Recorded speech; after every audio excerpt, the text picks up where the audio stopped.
तो फिर से आ गए हैं triangles of IIT foundation S Chand को कंटिन्यू करने।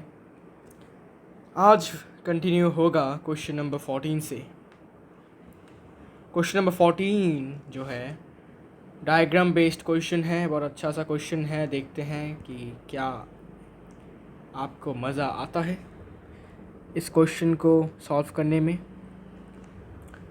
तो यहाँ से ये ऐसा होगा, यहाँ से ये ऐसा होगा। चलो भाई, हो गया। ये है सेंट्रॉइड जी लिखा है, ये ट्राइंगल ए बी सी है, ये ई एफ डी है, ई एफ डी, और ए डी बी ई और सी एफ जो है मीडियंस हैं, और मीडियंस है इसका मतलब होता है कि ये बी डी के साथ D C equal, B F के साथ A F equal, A E के साथ E G equal, sorry E C equal. ठीक है ना, से मतलब मीडियन है। ठीक है, मीडियन मतलब क्या, मिड पॉइंट को जॉइन करने वाला एक लाइन सेगमेंट ऑपोजिट वर्टेक्स के साथ। लिख देता हूँ मिड पॉइंट है। ओके, अभी बताया गया क्वेश्चन में कि जी डी का वैल्यू जो है वो 1.5 सेंटीमीटर है। जी डी का वैल्यू मतलब इतना, यहाँ तक का वैल्यू, इसका value 1.5। Now we have to find a value of A D. A D का वैल्यू निकालने के लिए बोला है। तो हमें पता है, गिवन लिख लेते हैं, given A D B E C F are medians, और जी जो है वो सेंट्रॉइड है। ओके, और जी डी का वैल्यू 1.5 सेंटीमीटर है। 1.5 centimeter is the value of GD. Now we have to find the value of AD. तो क्योंकि हमें पता है जी सेंट्रॉइड है, और हमें पता है कि सेंट्रॉइड जो है किसी भी ट्राइंगल का, वो अपने मीडियन को कितने रेशियो में डिवाइड करता है, 2:1 रेशियो में, मतलब AG2 और GD1।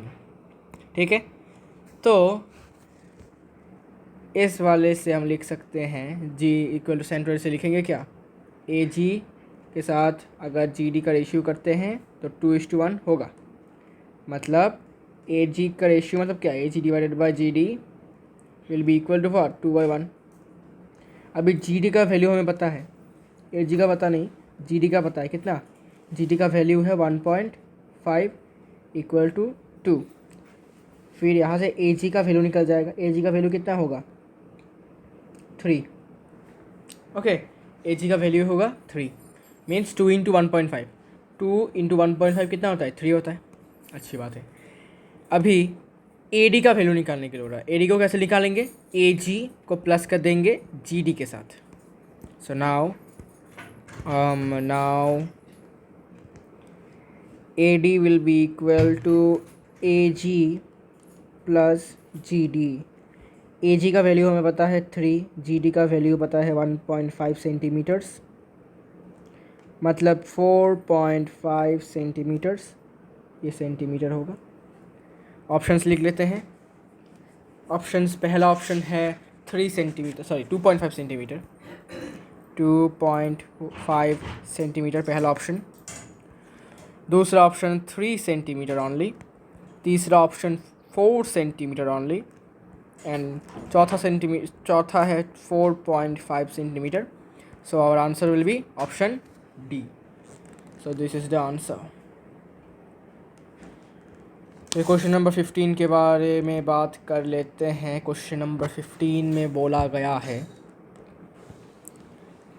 If the angles of a triangle are 30 degree, 60 degree, 90 degree, then what is the ratio of corresponding sides.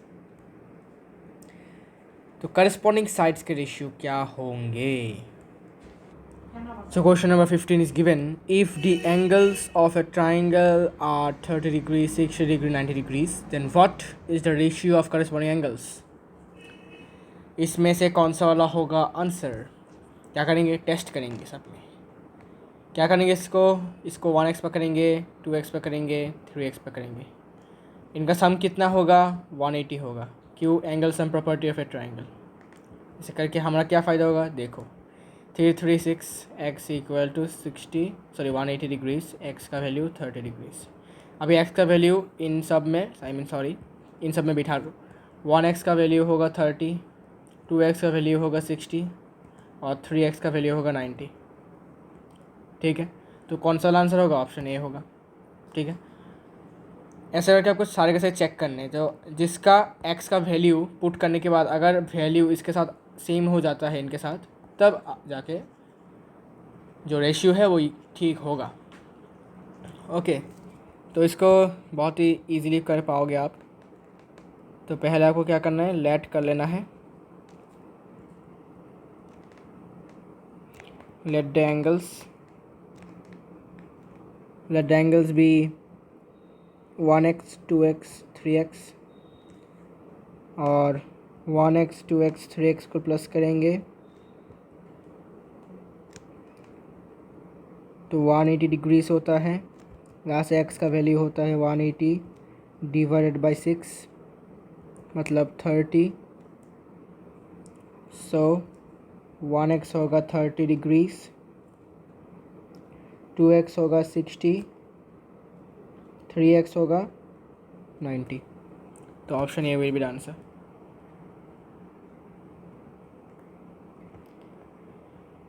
इसके बाद क्वेश्चन 16 है ना, सॉरी 17, 16 हो गया 17।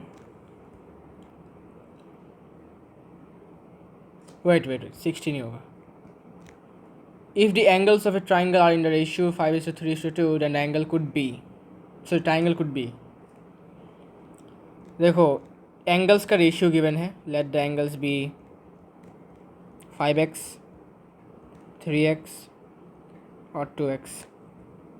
इनका सम निकालते हैं, x का वैल्यू निकालते हैं सम करके।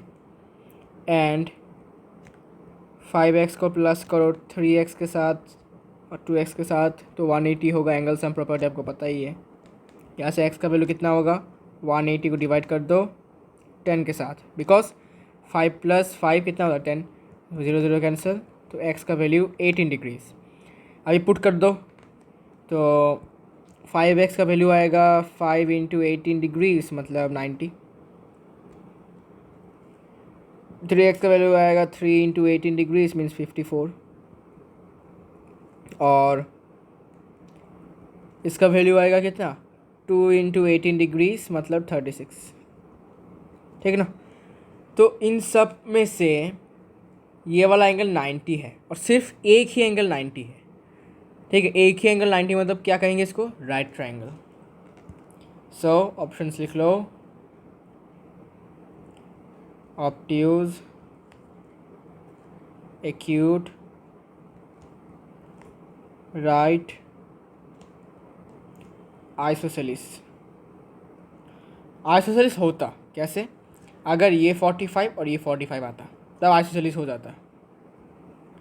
ठीक है, मे भी आइसोसेलिस नहीं, आइसोसेलिस तो नहीं होगा, राइट ट्राइंगल ही रहेगा क्योंकि 90 तो होगा ही ना। अच्छा सॉरी ना, अगर 90 ना होकर ये इसमें से ये दोनों एंगल्स इक्वल हो जाते हैं, ये 90 ना होकर, तब जाके शायद आइसोसेलिस होता।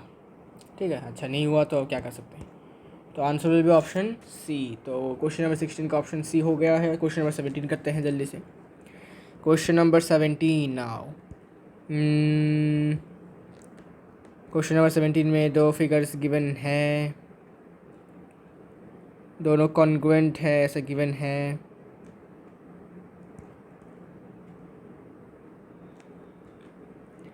कॉन्ग्रुएंट तो समझ गया, ये बोला गया है ये 6x डिग्रीज है, सॉरी 6x² है और इस एंगल का वैल्यू कितना गिवन है भाई? 5x² + 16 है। डिग्रीज। ओके, इतना गिवन है।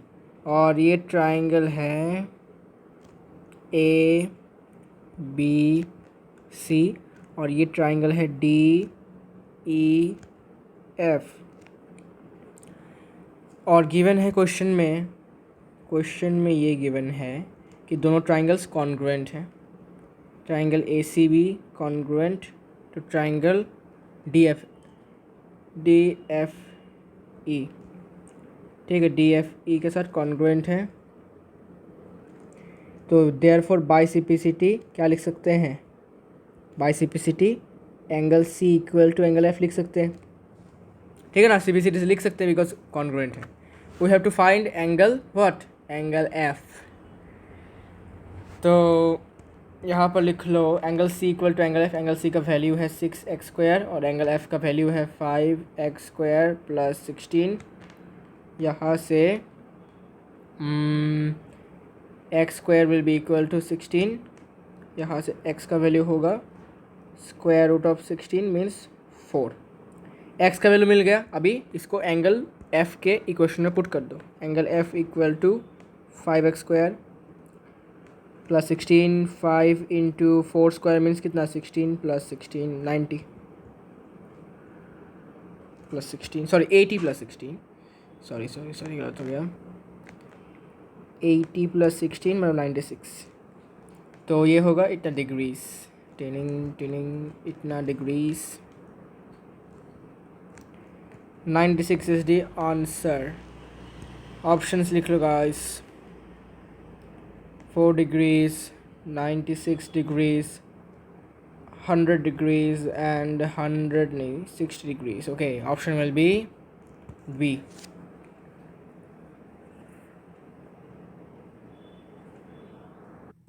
और एक बात मैं बोलना चाहता हूँ कि किताब को अब मत देखो। किताब में बहुत ही स्पेलिंग मिस्टेक, टाइपिंग मिस्टेक, बहुत कुछ है। आंसर किताब में ऑप्शन ए दिखा रहा है, क्योंकि ऑप्शन ए क्यों दिखाया? बिकॉज एक्स का वैल्यू ऑप्शन 4 है, इसलिए ऑप्शन ए दिखाया। एक्चुअली में आपको पूछा गया है कि एंगल 4 का वैल्यू, सॉरी एंगल एफ का वैल्यू कितना है। एंगल एफ का वैल्यू क्या? एक्स आपको दिख रहा है यहाँ पर कहीं पर? ओनली एक्स का भी दिख रहा है? नहीं, 5x² प्लस 16 है, ये है एफ, एंगल एफ का वैल्यू। तो एंगल एफ का वैल्यू सिर्फ 4 कैसे हो सकता है? तो आपको लगता है कि इसको आप प्लस करने के बाद आपको आंसर 4 मिलेगा? Do you think so? नहीं ना। So the answer will be what? 96। तो टाइपिंग मिस्टेक है, तो यू कैन ठीक कर लो इसको।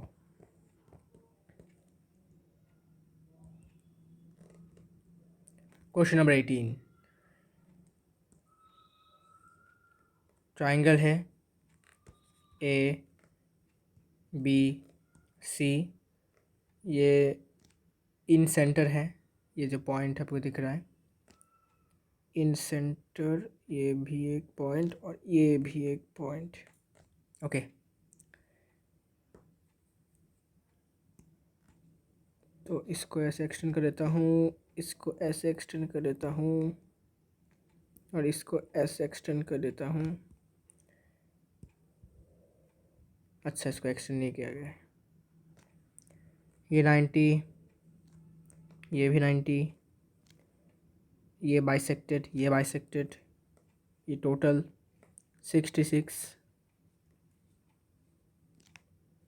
ये भी बाइसेक्टेड। ठीक है, और ये भी बाइसेक्टेड है, लेकिन टोटल इसका वैल्यू 66 है। बाइसेक्ट होकर 33 हो जाएगा। ठीक है, अच्छा अभी गिवन लिख लेते हैं।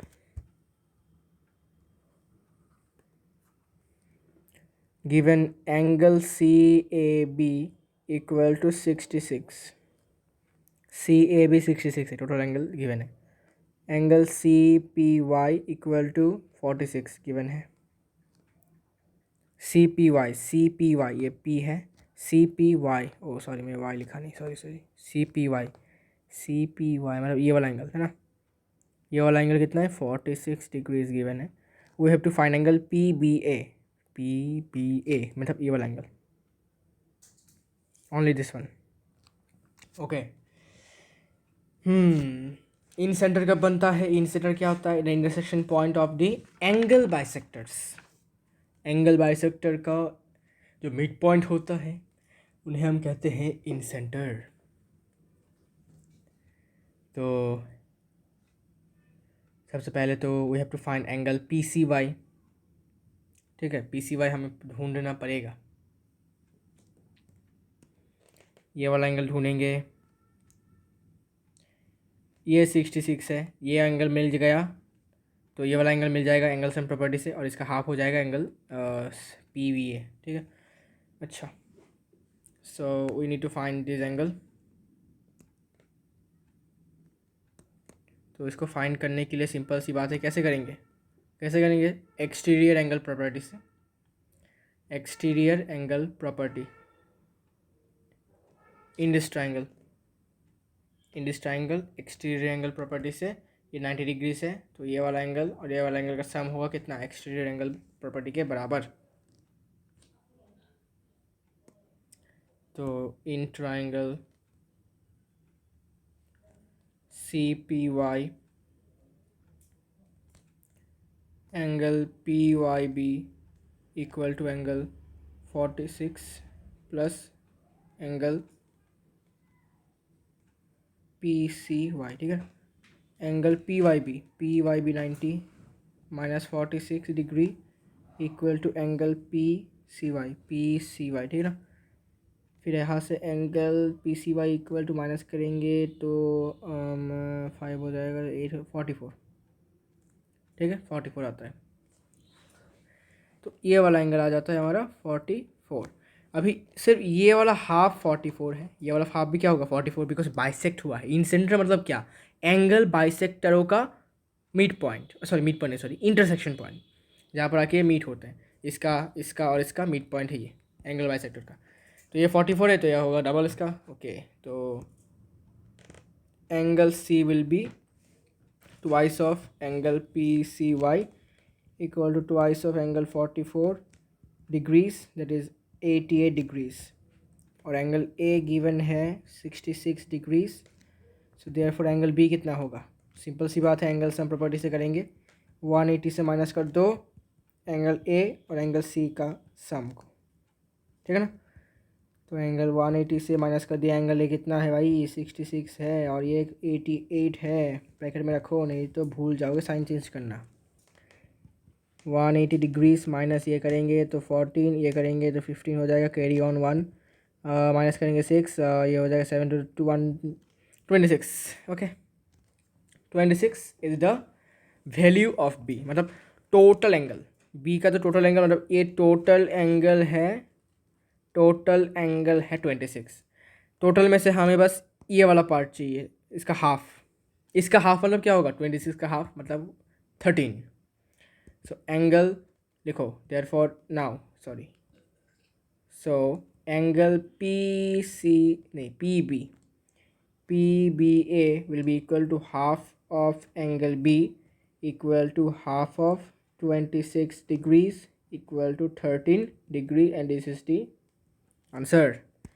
ऑप्शन लिख लो गाइस, ऑप्शन ए क्या भाई, ऑप्शन ए है 16। Okay nice, option A 16, option A के बाद बी है 23, ऑप्शन सी है 13 और ऑप्शन डी है 18। तो option C will be the answer, obviously बात है। अच्छा, तो क्वेश्चन नंबर 18 भी हो चुका है ना। Question number 19 is A man goes to a garden and runs in the following manner. From starting point he goes west. Okay, ये वाला क्वेश्चन बड़ा अच्छा लगता है मेरे को। अगर आपको डायरेक्शन में प्रॉब्लम है तो मैं यहाँ पर लिख देता हूँ डायरेक्शन, आपको वो याद नहीं है कि इस डायरेक्शन में कौन सा। ये ईस्ट है, ये वेस्ट है, ये नॉर्थ है, ये साउथ है। ठीक है, तो यहाँ से आप देख सकते हो। ठीक है, अभी बोला क्या गया है कि स्टार्टिंग पॉइंट से, मान लीजिए ये स्टार्टिंग पॉइंट ए है, ए से वो लौंडा कहाँ गया, वेस्ट की तरफ गया है। अरे वेस्ट की तरफ गया है इतना। ठीक है, स्टार्टिंग पॉइंट ए से वेस्ट की तरफ गया है, मतलब इस तरफ, वेस्ट किस तरफ है, लेफ्ट साइड, कितना मीटर गया है, 25 मीटर गया है। ओके भाई, फिर गया है देन ड्यू नॉर्थ की तरफ गया है, मतलब ऊपर गया है, यहाँ तक बी मान लेते हैं इसको। नॉर्थ की तरफ 60 गया है तो और थोड़ा लंबा बनाना पड़ेगा, ठीक है ना। मिडल में रखो भाई इसको और थोड़ा ऊपर, बस इतना तक रख दो इसको। सी रख दो भाई, ठीक है। कितना मीटर गया, 60 मीटर गया नॉर्थ की तरफ। ओके, सी पॉइंट तक। And due last 80 metre finally due south. And then due last 80 and finally due south. क्या इतना प्रिंटिंग मिस्टेक है, मतलब क्या बोलूँ, लास्ट लिख के रखा है, ईस्ट होगा, लास्ट लिख के रखा है। मैंने सोल्यूशन देखा अभी, क्या लिखा है ये, मतलब इतना गलती कैसे हो सकता है, ईस्ट की जगह पर लास्ट लिख के रखा है। वाह भाई, तुम ही हो भाई, तुम लोग छपवाने वाले तुम ही हो भाई। तो ईस्ट की तरफ बताए, मतलब ईस्ट किस तरफ है, राइट साइड पे गया। कितना मीटर गया है, 80 मीटर गया है, सबसे ज़्यादा गया है। फिर वहाँ से finally due south 12 metre. Okay, south इतना तक आया वो, 12 मीटर इतना तक, 12 मीटर, इसको ई मान लेते हैं ना। And the distance between the finishing point and starting point is, जहाँ पर फिनिश किया है उसने ई पॉइंट पर फिनिश किया है, स्टार्टिंग पॉइंट ए है, इनके बीच में डिस्टेंस बताओ, मतलब ए ई बताओ। तो ए ई बता देंगे, लेकिन उससे पहले आपको समझना पड़ेगा भाई, ये फिजिक्स का क्वेश्चन है। फिजिक्स के क्वेश्चन में भी आपको ऐसे मिल जाएंगे, मतलब सिंपली तरीके से क्या पूछा गया है, डिस्प्लेसमेंट पूछा गया है लौंडे का। नहीं, डिस्प्लेसमेंट पूछा गया है, और कुछ काम धंधा नहीं है इनका, डिस्प्लेसमेंट पूछ रहे हो बस। अच्छी भाई, कोई बात नहीं, देखो क्या करना है, करना कुछ नहीं, बस देखते रहो, अगर समझ गए तो वेरी वेरी नाइस। अच्छा, तो इसको भी हमें ए ई का वैल्यू निकालना है ना। ए ई का वैल्यू कैसे निकाल सकते हैं हम, ए ई का वैल्यू निकालने के लिए क्या करेंगे, एक ट्राइंगल बनाएंगे, सिंपल सी बात है। कैसा ट्राइंगल, यहाँ से ऐसा एक ट्राइंगल, वेट इंक चेंज कर लेता हूँ, यहाँ से एक ऐसा ट्राइंगल बनाता हूँ सीधा 90 डिग्री एंगल का, 90 डिग्रीज का यहाँ पर एक, अरे कैसने बनाया भाई इसको ऐसे, हाँ ऐसे 90 डिग्री से डॉटेड में। फिर यहाँ से और एक ऐसे बनाएंगे, यहाँ से, ठीक है, यहाँ से ऐसे बनाएंगे। स्ट्रेट है क्या ये, हाँ स्ट्रेट है, ये भी डॉटेड में होगा, ठीक है। और ये क्या होगा, ये 90 डिग्रीज में होगा, याद रखो, अच्छी बात है, बढ़िया है। तो अभी हमारे पास इसका वैल्यू हमें निकालना पड़ेगा, ठीक है ना, इसका वैल्यू हमें निकालना पड़ेगा, इसका वैल्यू भी निकालना पड़ेगा, और फिर हमें इसका वैल्यू निकालना है, ठीक है ना। तो कैसे करोगे, सबसे पहले इसका वैल्यू निकाल लेते हैं। अच्छा, नाम ले लेते हैं भाई, नाम देना बहुत ज़रूरी है। इसका नाम लेते हैं एफ़, ओके, इसका नाम लेते हैं एफ़, और इसका नाम लेते हैं जी, और ये है 80 मीटर हमें पता है। ओके, नाम ले दिया भाई, नामकरण हो चुका है भाई। अभी हमें क्या चाहिए, हमें चाहिए ए ई। तो ए ई जो है वो डिस्प्लेसमेंट है, लिख देता हूँ आपके नॉलेज के लिए। वैसे भी सामने पूछा नहीं है कि डिस्प्लेसमेंट चाहिए होगा, उन्होंने थोड़ा सा लेंदी भाषा में इसको लिखा है कि स्टार्टिंग पॉइंट से फाइनल पॉइंट के बीच में डिस्टेंस बताओ। सीधा सीधा डिस्प्लेसमेंट नहीं लिख सकते भाई ये लोग, प्रिंटिंग मिस्टेक तो बहुत अच्छे से करते हैं। अच्छा भाई, बाद में होगा ये सब। तो हमें चाहिए अभी ए एफ़ का वैल्यू, है ना। ए एफ़ का वैल्यू कितना होगा, देखो, या जी एफ और डी ई का वैल्यू कितना होगा, 12 मीटर। लेकिन टोटल जो है बी सी वो हमें 60 पता है, और बी सी में से हमें ये वाला पार्ट जो है ना जी एफ, ये हमें पता है 12 है, मतलब इतना पार्ट हमें पता है। कितना पार्ट, इतना पार्ट हमें पता है 12 है। तो बाकी का पार्ट कितना होगा, मतलब ये वाला ए एफ, जो पार्ट ये वाला पार्ट होगा वही पार्ट होगा इसके साथ इक्वल, ए एफ के साथ इक्वल। मतलब 60 से 12 माइनस करो तो 48 होगा क्या, ए एफ का वैल्यू। ठीक है, ऐसे क्वेश्चन बहुत आते हैं। और इसके बाद हाँ, इसके बाद ये टोटल क्या है, सी डी 80 है, मतलब ये टोटल कितना है, ये टोटल भी क्या है 80, टोटल 80 है। इसमें से हमें पता है ये 25 है, मतलब क्या ये वाला भी 25 है, ठीक है ना, ये वाला पार्ट 25 है। तो बाकी का कितना होगा गाइस, तो बाकी का कितना होगा, 80 से 25 को माइनस कर दूँ तो बाकी का पार्ट निकल जाएगा। तो अभी मुझे बताओ इस ट्राइंगल में, राइट ट्राइंगल में हमें ये वाला वैल्यू मिल चुका है, ये वाला वैल्यू मिल चुका है, ये वाला कैसे निकालेंगे, पाइथागोरस का मदद लेकर, ठीक है ना। तो देखो इसमें लिखो अभी क्या लिखोगे, हाँ ए एफ को लिख सकते हो 60 माइनस 12 मीन्स 48 मीटर, समझा दिया है कैसे आया। फिर ई एफ को लिखो 80 से माइनस करो 25 मीटर, ठीक है ना। तो ये हो जाता है 55 मीटर और ये 48 मीटर। ओके, अच्छी बात है। तो आपको पता चल गया कैसे आ गया है। अच्छा, तो एक्चुअली लिख देता हूँ इसमें, ये 12 है तो ये भी 12 मीटर। और फिर क्या करेंगे कि इसको थोड़ा एक्सटेंड कर देंगे ऐसे करके, अरे सॉरी, ऐसे करके एक्सटेंड कर देंगे। करने के बाद बस इसमें नाम लिख दो F और इसको लिख दो यहाँ पर 25 मीटर। आपको समझ में सब कुछ आ जाएगा ऑटोमेटिक। ये 12 है, ये भी 12 हो जाएगा, ठीक है। ये भी सॉरी, ये 48 हो जाएगा, क्या बोल रहा हूँ मैं, 12 हो जाएगा कुछ भी, ये 48 हो जाएगा और ये हो जाएगा 55, ठीक है। ओके, तो now using Pythagoras theorem,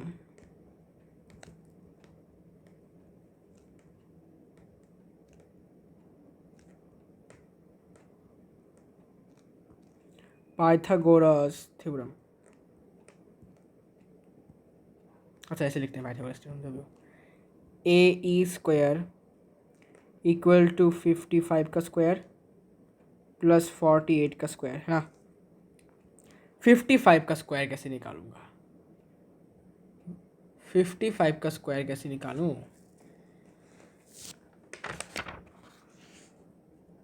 calculator भाई को बुलाना पड़ेगा और क्या।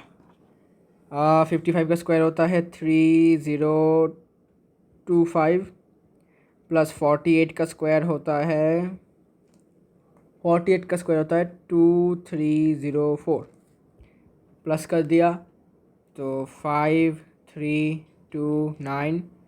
ओके, तो ए ई का वैल्यू इतना आया, तो देयर फॉर ए स्क्वायर का वैल्यू आएगा, सॉरी ए स्क्वायर का वैल्यू इतना आया, तो ए का वैल्यू कितना होगा, रूट ओवर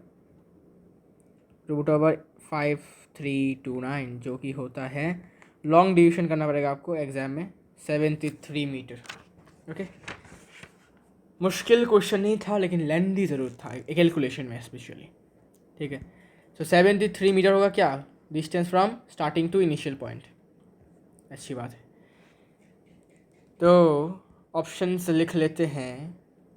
पहला option 177 metre, option B 103 metre, option C 83 metre, option D 73 metre, and our answer will be 73 metre.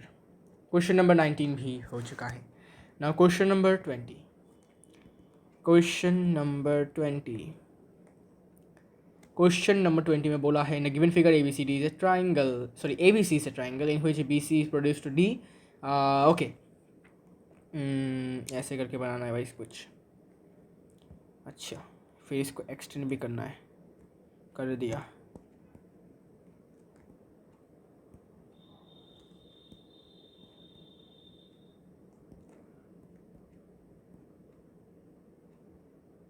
इतना ऐसे कर दिया, अरे बाप रे, इसका तो वही प्रिसाइजली, हाँ हो गया। फिर यहाँ से फिर से ऐसे करके 90 डिग्रीज में एक लाइन ड्रॉ किया गया है, स्ट्रेट है यानी स्ट्रेट हो गया। ये 90 डिग्रीज का है परपेंडिकुलर। यहाँ से डायग्राम को थोड़ा शिफ्ट करते हैं, यहाँ पर C D E A B, तो गिवन फिगर में ए बी सी एक ट्राइंगल है, गिवन है बी सी को प्रोड्यूस किया गया है डी तक, देख सकते हो। If A is to B is to C equal to 3:2:1 and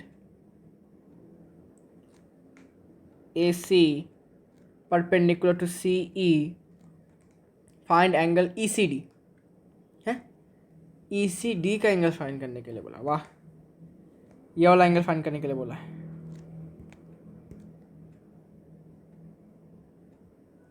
okay, very nice. तो एंगल ए को मान लो 3x, एंगल बी को मान लो 2x और एंगल सी को मान लो x। 3x plus 2x plus x plus करोगे तो 180 होगा। एंगल सम प्रॉपर्टी बोलने की ज़रूरत नहीं है मुझे। x का वैल्यू होगा 180 divided by 6 because 3 + 2 + 1 is 6, that is 30 degrees is the value of x। तो इस वाले एंगल का वैल्यू कितना आ जाता है 30 डिग्री, बाकी का बाहर में जाए। तो अभी देखो ये एक स्ट्रेट लाइन है। स्ट्रेट लाइन में हमारे पास ये एंगल 30 है, ये एंगल 90 है भाई।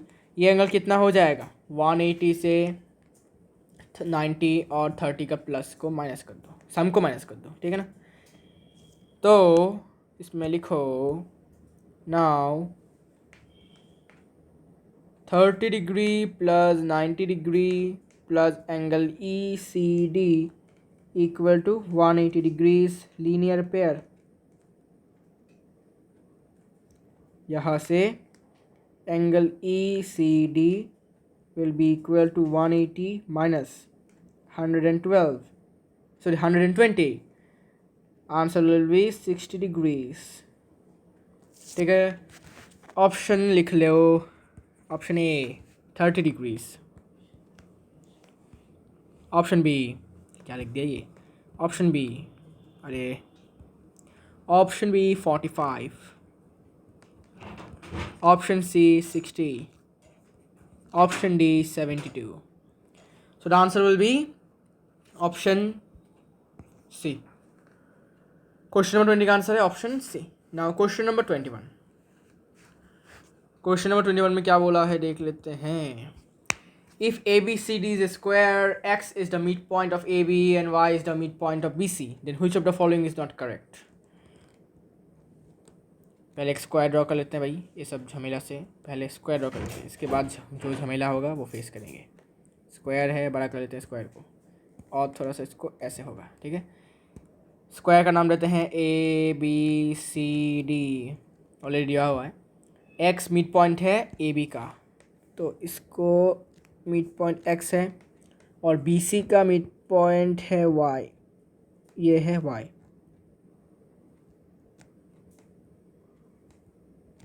फिर क्या बोला गया है, which of the following is not correct, क्या क्या बोला गया है, ऑप्शन लिख लेते हैं। Option A, the triangles ADX and BAY are congruent. Option B, angle DXA equal to angle AYB. Option C, angle ADX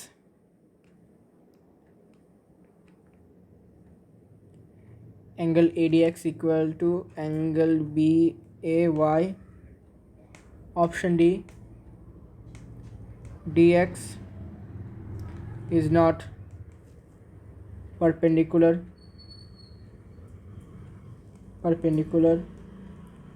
to AY। कौन सा ऑप्शन होगा गलत, इन चारों ऑप्शन में से कौन सा होगा गलत, ये हमें बताना है। तो द ट्राइंगल्स ADX अच्छा बना लेते हैं, ड्रॉ कर लेते हैं, ज्वाइन कर लेते हैं। ADX एंड BAY मतलब ये वाला, ये दोनों कॉन्ग्रुएंट होंगे या नहीं कैसे पता चलेगा, देखो मैं रफली करता हूँ, ठीक है, रफली करता हूँ। देखो ट्राइंगल BAY और ट्राइंगल ए डी एक्स, दोनों में क्या क्या इक्वल है देख लेते हैं। पहला, ए बी के साथ ए डी इक्वल है। कैसे? Equal sides of square. Sides के क्या इस स्क्वायर के साइड्स क्या होते हैं? इक्वल होते हैं। तो ये वाला साइड और ये वाला साइड इक्वल होगा। ठीक है, ये तो एक इक्वल चला गया। फिर 90 degrees, angle A equal to angle B equal to 90 degrees, 90 degrees each side of square, each side of square. ठीक है, इसके बाद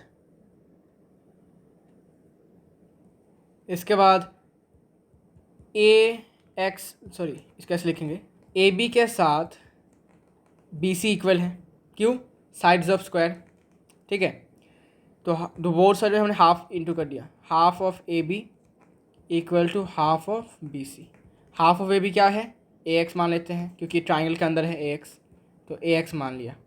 equal to B Y, half of B C को बी वाई मान देंगे, क्योंकि ये बी वाई जो है ना वो ट्राइंगल के अंदर है, इसलिए कॉन्वीनियंट के लिए बी वाई। तो इस ट्राइंगल में हमें 3 कंडीशंस मिल चुके हैं जो कि इक्वल हैं, इसलिए क्या होगा? ये दोनों ट्राइंगल्स हो जाएंगे congruent by A S A S. S S से मतलब 7 से दोनों ट्राइंगल्स कॉन्ग्रुएंट हो चुके हैं। दोनों ट्राइंगल्स कॉन्ग्रुएंट हैं तो CPCT से हम ये लिख सकते हैं, CPCT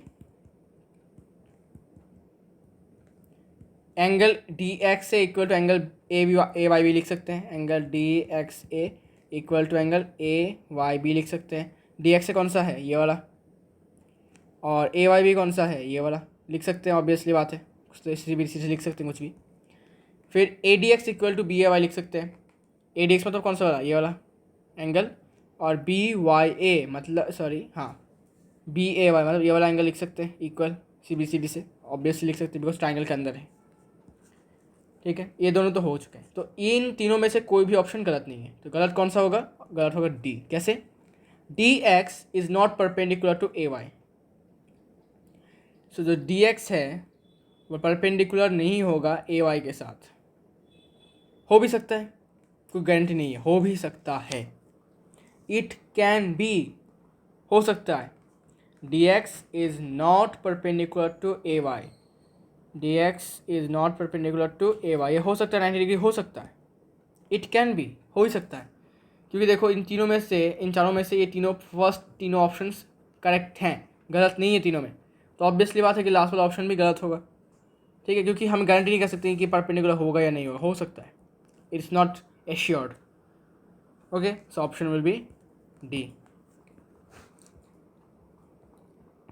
तो मैंने और लिखा नहीं, रफली लिखा जो कॉन्ग्रुएंट था।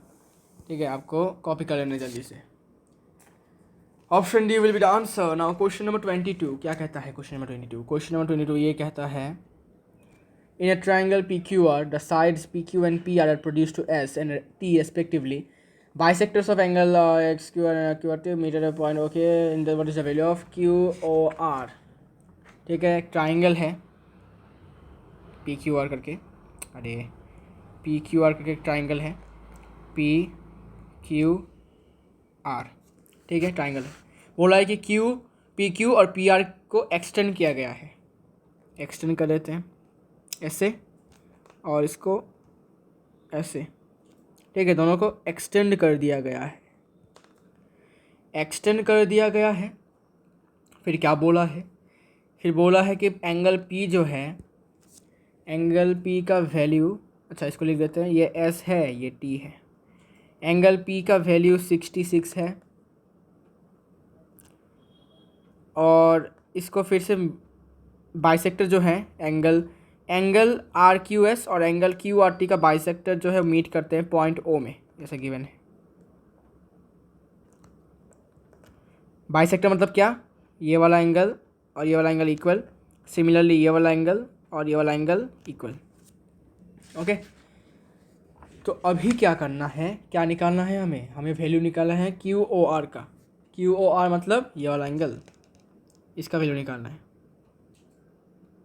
तो how can we find out this value? How? तो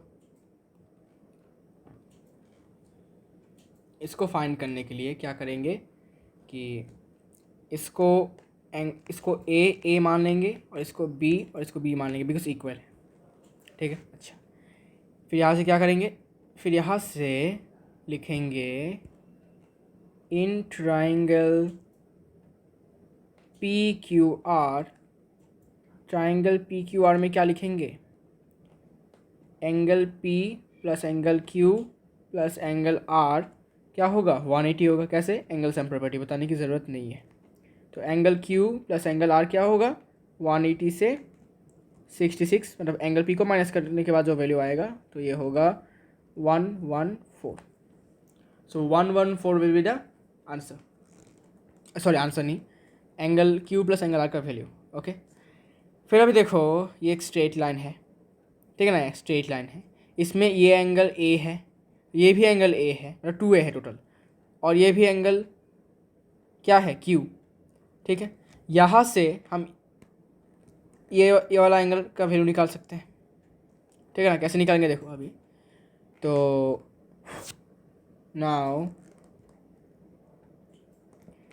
ए plus angle Q, sorry Q नहीं लिखूँगा, एंगल पी क्यू आर लिखूँगा, ठीक है। Q होगा तो वो वाला एंगल भी मीन करेगा। Angle P Q R equal to what 180 degrees. Reason क्या है, linear pair. From here twice of A equal to, sorry twice of A, हाँ twice of A equal to 180 minus angle P Q R. अभी क्या करेंगे, सब both side में half से multiply कर देंगे। सो बोथ हाफ से मल्टीप्लाई करेंगे, 2 से डिवाइड करेंगे सिंपल भाषा में। तो ये रहेगा ए, ये हो जाएगा 90 और ये हो जाएगा half of what angle P Q R, ठीक है। बोथ साइड में हमने 2 से डिवाइड कर दिया। अच्छा, तो अभी ये ए जो है ये हम ये भी बता सकते हैं और ये भी बता सकते हैं, लेकिन हमें चाहिए कौन सा, हमें चाहिए ये वाला ए। तो हम ए को मान लेते हैं एंगल आर क्यू ओ को मान लेते हैं ये A equal to half of angle P Q R. दोनों इक्वल ही है बिकॉज बाइसेक्ट हुआ है, लेकिन हमने इसको ए माना, इस वाले एंगल को आर क्यू ओ को, क्योंकि हमें ज़रूरत है। फिर सिमिलरली साइड में भी देखो, ये भी एक स्ट्रेट लाइन है, ये भी एक स्ट्रेट लाइन है, इसमें से भी हमें ये वाला एंगल का वैल्यू निकालना है। कैसे निकालेंगे, जैसे इसको निकाला था। Now B plus angle P R Q होगा 180। आंसर है लीनियर पेयर, मतलब रीज़न है linear pair. From here 2B will be equal to 180 minus angle P R Q, फिर से 2 से डिवाइड करेंगे बोथ साइड में, तो ये B रहेगा, ये 90 डिग्री हो जाएगा और ये half of angle P R Q हो जाएगा। अभी इस टाइम भी B दोनों है, लेकिन हम कौन सा वाला लेंगे, B को हम इस वाले को मानेंगे, angle Q R O, angle Q R O equal to 90 degrees minus half of angle P R Q equal to, sorry इतना ही, ठीक है। इसके बाद इस ट्राइंगल की बात करेंगे अभी। कौन सा वाला ट्राइंगल, इस वाले ट्राइंगल के बारे में, ये वाला क्यू आर ओ ट्राइंगल के बारे में बात करेंगे। इसमें सारे के सारे एंगल को प्लस करेंगे तो हमें क्या मिलेगा 180, एंगल सम प्रॉपर्टी को बताएं।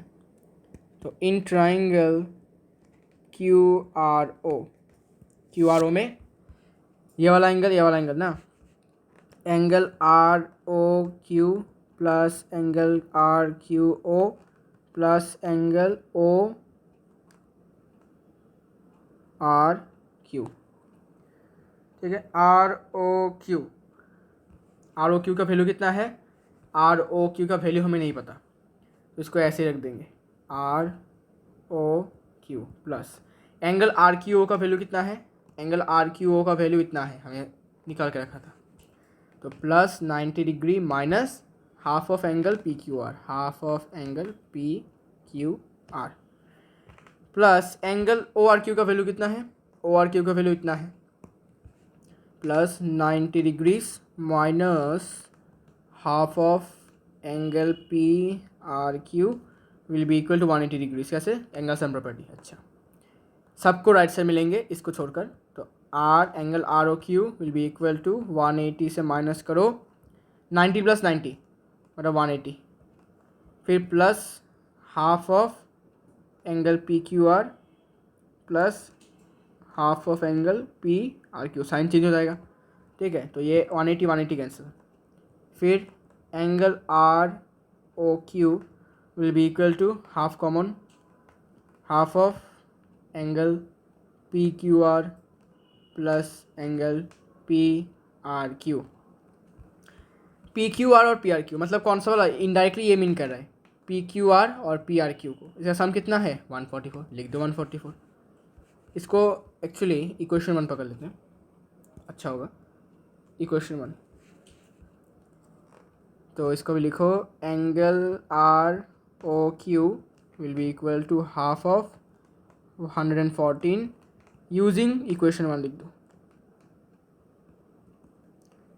कैंसिल होगा तो 57 डिग्रीज इज द आंसर।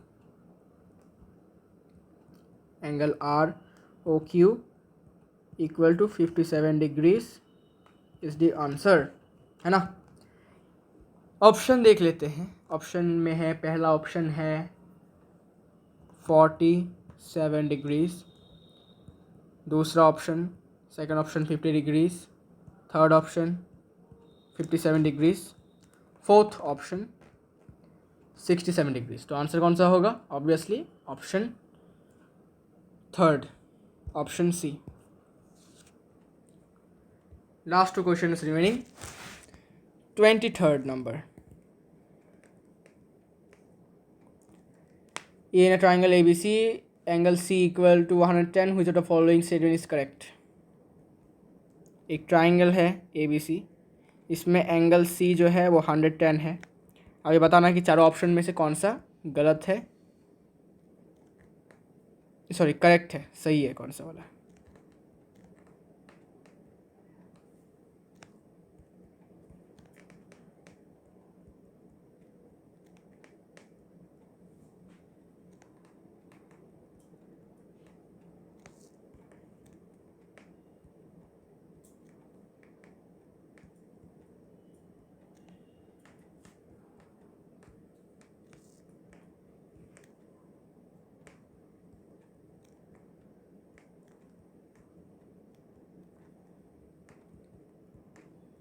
तो चारों ऑप्शन में से कौन सा करेक्ट है ये हमें बताना है। तो एंगल सी का वैल्यू 110 डिग्रीज है, तो एंगल, अच्छा तो कौन सा करेक्ट होगा? देखो,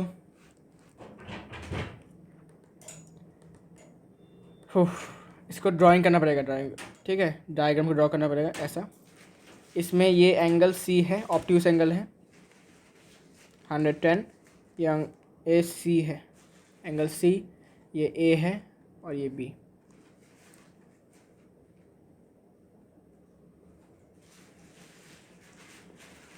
तो क्योंकि एंगल ए बी सी क्या है, ऑब्ट्यूस एंगल ट्राइंगल बन चुका है, क्योंकि एंगल सी जो है वो 90 से ज़्यादा है और 180 से कम है। एक एंगल हमें क्या मिला?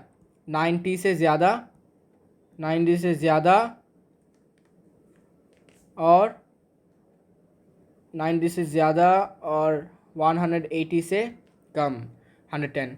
तो ऑब्वियसली बात है ये ऑब्ट्यूस एंगल ट्राइंगल है और इसीलिए ये सबसे बड़ा एंगल है, हम कंसिडर कर सकते हैं। ओके तो ये सबसे बड़ा एंगल कंसिडर कर सकते हैं।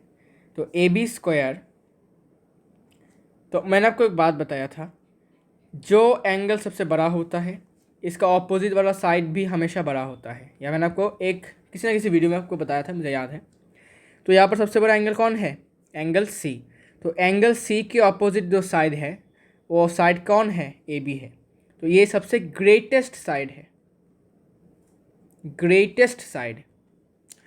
And we know that, we also know that sum of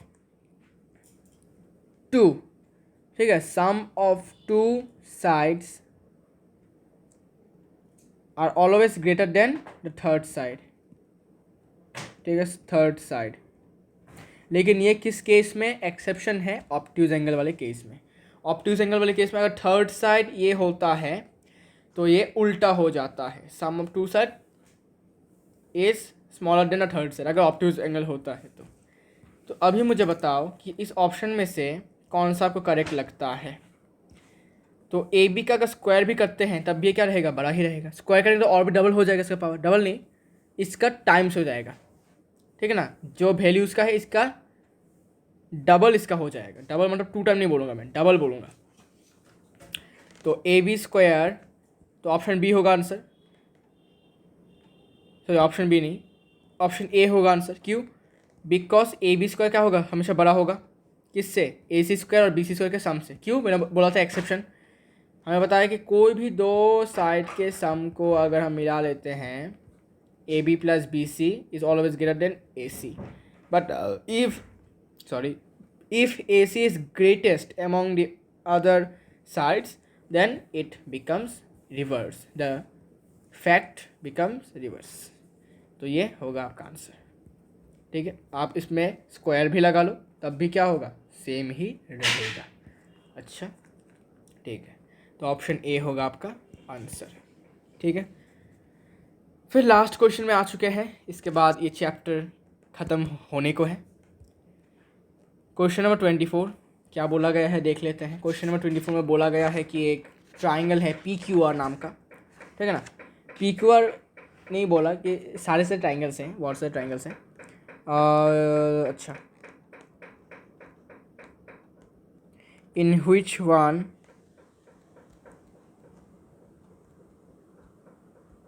of the following does the orthocenter lie in the exterior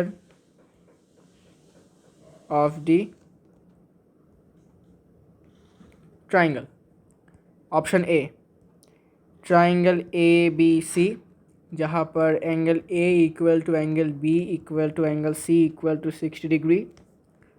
option B, triangle PQR, जहाँ पर एंगल P का वैल्यू 40, ठीक है, एंगल P का value 40, angle Q का value 30 और angle R का value 110।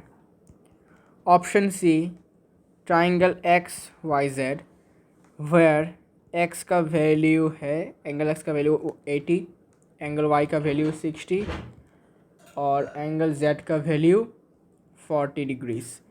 Last option, triangle DEF, जहाँ पर एंगल D का वैल्यू 52 डिग्रीज, एंगल E का value 90 degrees and angle F का value 38 degrees. So which one would be the answer? तो हमें पता है एक ऐसा ट्राइंगल मौजूद है जिसका ऑर्थोसेंटर हमें एक क्वेश्चन में किया था, इसी चैप्टर में क्वेश्चन में किया था कि वो हमेशा ट्राइंगल के बाहर रहता है। कौन सा ट्राइंगल? याद करके देखो, obtuse triangle. Yes, you are correct. अभी इन गिवन इन्फॉर्मेशन से आपको बताओ कि कौन सा वाला ऑब्ट्यूज ट्राइंगल हो सकता है। पहला वाला, हर एक एंगल 60, ऑब्ट्यूज के लिए क्या चाहिए होता है? एटलीस्ट वन एंगल 90 से बड़ा और 180 से छोटा। इसमें सारे के सारे एंगल 90 से छोटे, तो ये obviously cancel out. Second option, triangle PQR, इसमें ये 40, ये 30 और ये 110 है। मतलब एक एंगल एटलीस्ट इसमें क्या है? 90 से ज़्यादा है और 180 से कम है, तो ऑब्वियसली ये ऑब्ट्यूज एंगल है। और ऑब्ट्यूज एंगल में क्या होता है? हाइट बाहर होता है। आपको पता है ऑब्ट्यूज एंगल में ही एक ऐसा ट्राइंगल है जिसमें हाइट अंदर की तरफ नहीं होता, हाइट बाहर की तरफ होता है, एक्सटीरियर में होता है हाइट, यहाँ पर होता है हाइट, ठीक है, ये हाइट होता है उसका, ठीक है। हाइट बाहर, इसलिए ऑर्थोसेंटर भी बाहर, इसलिए आपका आंसर होगा ऑप्शन बी, ठीक है। So see you in the next video with new upcoming topics.